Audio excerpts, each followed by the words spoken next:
What's up everybody, welcome back to another video on my channel. My name is Dion and you're watching Reptiliatus. Friends, it's game time. Crocodile skinks are very hard to find. I'm sure folks in the States can agree. I'm sure folks in Europe can agree. Certainly Canadians can agree because I have been watching like a hawk. And I can tell you right now, there have been none on the market for so long.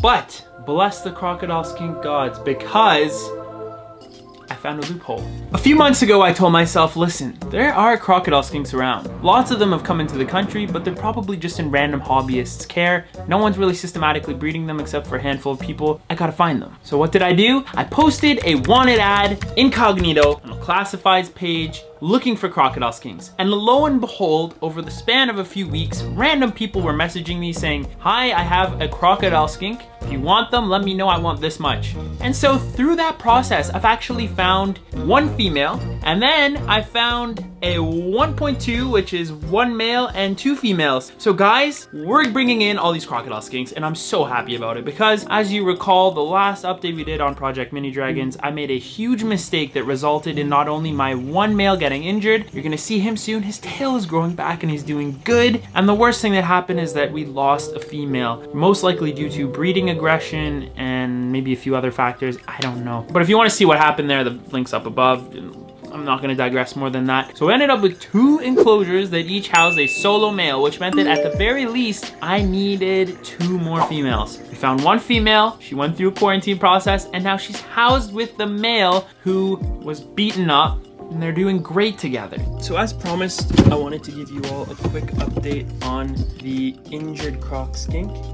They finished all their superworms from last night. So this handsome lad has been living with a female for the last month, and it looks like they're both under their eye together. Yes, they are. Hello. So here's, oh, here's the male. It's okay. You're okay, buddy. Check it out, everybody. His tail's growing back. Remember what it looked like before? I just showed it. So he's doing so much better. So he did go for his checkup with Dr. Brown, and Dr. Brown said to just monitor that toe is just gonna fall off. So it did fall off. It was necrotic, and it is kind of weird because it's healed, but there's just like this bone there. I don't want to touch it. I'm just gonna let it do its thing, but it's not infected or anything like that. So we're just leaving it. As you can see, the tail is growing back, which is cool. It looks so strange. But yeah. So as you can see, our little companion here is doing great. Now I want to introduce you to the female. This here. You're okay. This here, guys. This here. So this. Okay, so she ran into the water and ran into the dirt. So clearly she's a little dirty right now.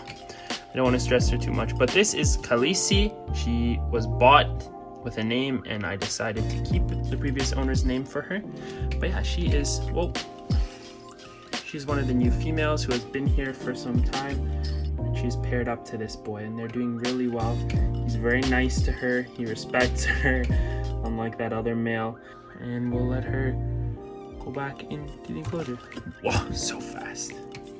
But now we're going to pick up some more skinks. In a few hours, I'm going to pick those guys up. I'll show them to you there. You can have a good look. And before we do that, we're gonna set up 3 quarantine bins. I'm gonna set them up on paper towel with a shallow water dish to soak in, some fake foliage to provide a sense of security, and cork slabs to hide under. There, they'll live for maybe a few weeks until I can get some good fecals from them to send over to Dr. Brown to have tested. And once that's the case, they'll go into bioactive, assuming that they don't need any treatment. These are imports. They were imported quite some time ago from Indonesia, but I'm not actually sure. I think it was just a few months ago. They need to be put through that quarantine process regardless. So without further ado, let's set up those bins. Let's get out on the road to see those crocodile skinks, and then we'll move them into their enclosures. But guys, I'm so excited. It's an exciting process again. Nice to bring some more croc skinks in for Project Mini Dragon series, and I'm excited to share it all with you. Really awesome.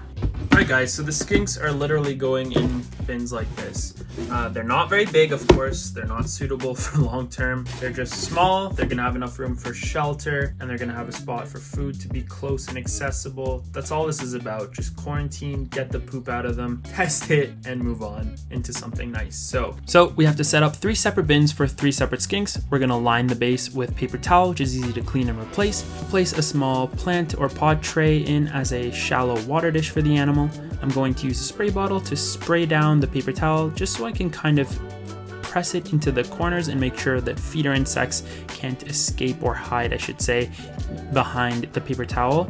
Now I am going to be offering all food to the animals in worm dishes or containers that they can't climb out of, so that we can monitor how much each animal is eating. That being said, if any get out, I don't want them hiding under paper towel. And lastly, we're just going to add some cork slabs that the animals can hide under. And then we'll also be adding a large branch of artificial foliage to provide more sense of security and shelter. And then, yeah, as I mentioned, they'll be fed, mealworms and superworms in worm dishes, as well as some deli cups, which work just as well. We have a small slot here for ventilation. So this should hold some adequate humidity so the animals don't dry out too much, because despite the fact you don't want them sitting on soggy substrate the whole time, they also should have a decent amount of humidity or they can run into some skin or shedding issues. That should be good. Perfect. Now let's just set up 2 more. All right, everybody. So now you've got the hang of it. This is how simple it is to set up these quarantine bins. Let's finish these 2 up and hit the road. All right, everybody. So we are en route. In 5.1 kilometers, turn left onto Wellington Road 34. We are en route, headed to meet up with someone to purchase the 3 crocodile skinks. Yeah, should go well. For today's question of the day, I'd like to ask you all, what are some of your quarantine practices? Do you even quarantine reptiles before you bring them into your home? This is actually something that's often overlooked, and it's a really important practice to do. Yes, there are different degrees or scales of how serious you can take it, but I can tell you right now that there are diseases like crypto that can infect your collection and wreak havoc. You could have to euthanize all your animals because of strong and dangerous diseases. So you have to really consider the process and what you're doing by not only ensuring the new pets are healthy, but also making sure that they're not going to bring something harmful into your existing pet family. So what are the ways you take steps to quarantine new animals coming into your home prior to introducing them to other inhabitants or a room or space with your other beloved pets? Let me know in the comment section down below. As always, I'll give your comment a heart and we can engage in a little bit of a conversation. Thanks so much. Okay, friends, so we've got the skinks. I want to say something that's kind of funny. I really enjoy parking lot conversations with fellow hobbyists. It's always so fun to meet people and see what they enjoy keeping and just talk about the animals we love. There's always that joke that you meet up and you know that you're going to be standing there for 30 minutes to an hour just talking about everything. So it kind of went like that. Lovely family came by, and we just got to chatting and other things. And funny enough, through that conversation, I discovered that they have a mature male Grammostola pulchra, and Odyssey just molted. What was it, 6 months ago or less? So we're planning to meet up again so that their boy named Panda has an opportunity to hopefully fulfill his purpose in life as a mature male tarantula and maybe pair up with Odyssey. Another thing I always find so funny with these sort of things is, I wonder what people think when they see 2 cars side by side, someone handing over a bag, looking over little containers, and then handing them a big stack of cash. That's not a very good look, is it? I'm just joking around, but it's always funny. Yeah, I don't want to stress them. I have them in a dark bag right now, but I'd love to quickly show you these skinks. So we have one right here who's not looking too happy with me. That's the youngest female, I believe. The other one is over here, who's resting his head on the corner of the container. I think this one might be the male, if I'm not mistaken. And then we have a third animal over here, who might be this. Oh no, this one here is the male. You can actually see the scales right there. It's this one here that's the female, second female. So yeah, very, very excited. Let's get home, get them in their enclosures, and then we're good to go. All right, guys, so we've just got back with the new skinks. They are just in here. Just keeping them in the dark so they'd be a little less stressed out. Very, very exciting. I've had a look at them already just through the container, and they're very healthy, very, very healthy, and that's such a relief. Let's go ahead now set them up in their quarantine bins. And while we do that, we can have a closer look at each animal. And I'll outline for those of you that are new to the channel and haven't gone backtracked, how we sex the crocodile skinks, how we can tell the difference between males and females. So let's do that now. Okay guys, so we're gonna start here.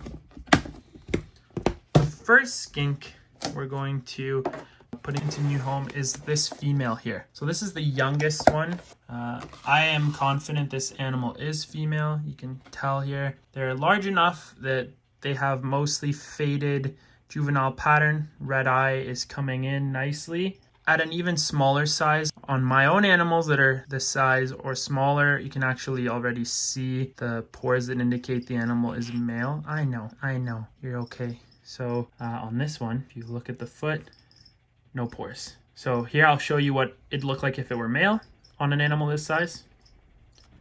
As you can see, big difference. So with that being said, this little one is going to go into their temporary home here. There you go. Take care.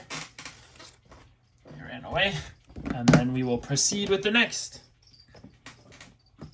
All right, guys. This next skink here is the male. He has a really nice head, great structure. It's looking fantastic. You're okay, buddy. Yeah. Hi. Hello. This handsome lad. Now, I'm going to show you here how obvious it is. He's male. So if we take a look at his feet, see these enlarged scales. See that on this toe and the next one after? That is how we tell the animal's male. One of the primary ways. Head structure, but not as crazy obvious. The most accurate way to sex the Tribolonotus gracilis is with those pads. So we'll lower him in. There you go, buddy. And then we'll lastly look at the larger female who is already paired with this guy. Now you might be saying, oh, why are you separating them, Dion? It doesn't matter. Like, they'll go back together and I'm sure they'll be fine together because they were already living together. But for quarantine purposes, I want them to be kept individually, and then we'll weigh them, test out for parasites, all that fun stuff. I'm gonna weigh them tomorrow. It's just been a stressful night. I could just get it done now, but I just want to leave it. I'm really crossing my fingers that because they've been here over a month and look this good in that other person's care, that they're gonna be healthy and have a clean bill of health when they go to Dr. Alec or Dr. Brown, but we'll see how that goes.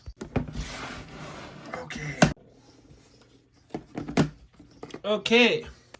Lastly, we have this larger female who is actually paired up with him. You can see she looks so grumpy, but she's beautiful. Appears to be pretty good weight. But yeah, so here you can see what I was discussing before. See how the toes have no large scales like that?